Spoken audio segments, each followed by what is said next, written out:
1898 সাল 11ই ফেব্রুয়ারি,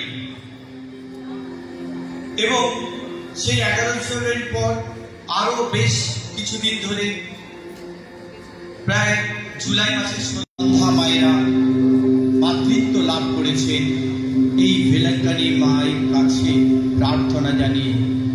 1600 শতকে পর্তুগিজ নাবিকরা সমুদ্রপথে বোম্বে প্রভৃতি অঞ্চলে ব্যবসা করতে যাওয়ার সময় এক প্রচন্ড ভয়ঙ্কর ধ্বংসাত্মক আপত্তি ছিল।